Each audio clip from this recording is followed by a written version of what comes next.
रहते घर खेत पर आ तखन से कतौ गेलै नहीं गेलै तरकारी के लेल से नहीं कहू तो कखन अनते कखन बनेबे कखन की करबे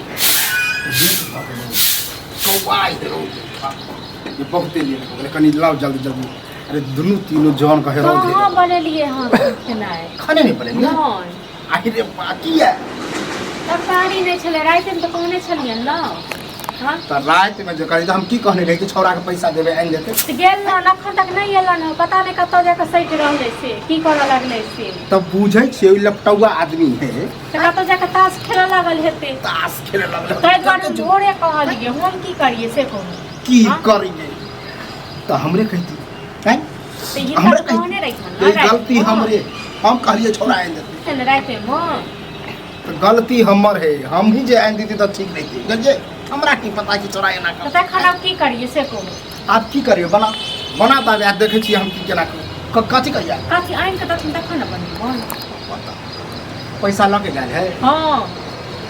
तो पैसा अब लइयो के गेल नहीं ल के गेल रहते तो हमरा दीती हम आइन दीती गेल हेते कतौ ताश खेलैत हेते कतौ मरो लागे छै जाके कतौ जाके चिपक जाइ छी ये हम जो तो तंग ये छियै तो रोज लोग से हमरा हालत खराब है केना केना के दौड़ते दौड़ते बता आप भी कहे छे बनले नहीं है अब 10 बजे है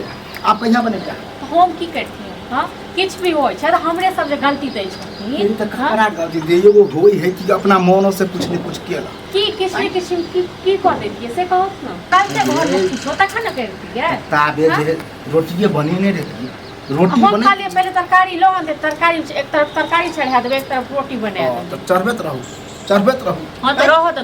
ज्यादा अब बताओ ओकरा जौन सब के नहीं देबे एक नहीं कहने रहती है तो चल भाई ओकरा पैसा बढ़ा के दे सबटा नसे जखन भेना लिखल छै ना घर में तो नसे हेते अब ओकरा के जाके अखन कहिए कि हमरा घर में नहीं बनल खाना अपन अपन घर से खा के तो की कहते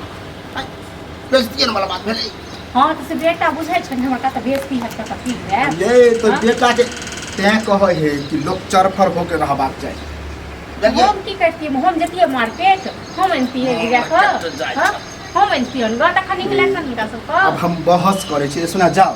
आटा सानू तब रोटी बनाओ हम देखे छी छोरा कत हां तो देख सुन गो ठीक छै ना सब हमरा मार कट का जेती सब हम बस करत रही सब ये लेकिन का की कोनो होई? परवाह नहीं रही छै करत रही जरूरत रही लेकिन का सब कोनो परवाह नहीं रही अहाँ त घर में रहे छी बुढ़वा जे दौड़ले गेल है दौड़ले हम घर में हम तो सुतल रहे छिए ना देखने छथिन हां सुतले छी सुतले छली से रहते तो क धक देने रहती हां केने तो रहती की करती हम अपने आप से सीन देती है तो तखन सब्जी के द्वारे रुका छ सब्जी के द्वारे नहीं रुका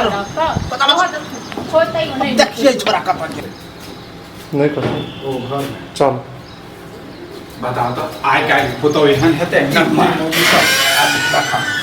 कत जाय छै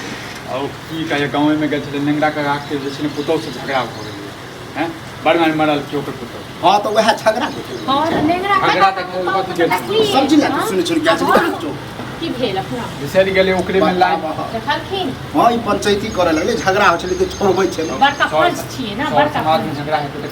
के नहीं जेतै रे तो झगड़ा झगड़ा के तो एते आखिर बुझ गया ई ना फिर बुझ गया जे घर में तरकारी तीमन नहीं छै तै हां आज जो तोरा घर में झगड़ा होतो तो के देखे तू आके फिर बुझ गया दोसर के लड़ाई झगड़ा देखे का अपना नहीं घर अब तोरा घर में जो झगड़ा होतो तो के रोकतो के देख ले झगड़ा के कथी बात छै गलती तऽ अहूँके है ना रे झगड़ा के लिए जौन है दूटा खेत में हम एलिए हम रोड में कि हम खाना खाना बनल होते आ कहाँ दिन पैसा देलको हम कि सब्जी लोके आबे त लेने तऽ छलै अब हम कहि तऽ रहल छियै लागि गेलियै ओ अथीमे तो लाग गेली तो सब्जी का सब्जी बिसरि गेलियै हमरा भेल बना बोलो वाला किछ करे लायक नहीं छै देखी ना नहीं पंचायती कर छै ओकरा बहु के निहारे छै झगड़ा होते का करे लायक नहीं छै नहीं झगड़ा होते ओकरा बहु के निहारे छै के हम बात बजै छै निहार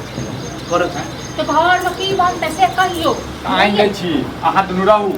शासन करै छल उधर छथिन ना तू भाषण करे छै भाषण करबेली अब अंत का खाना कखन बनेबे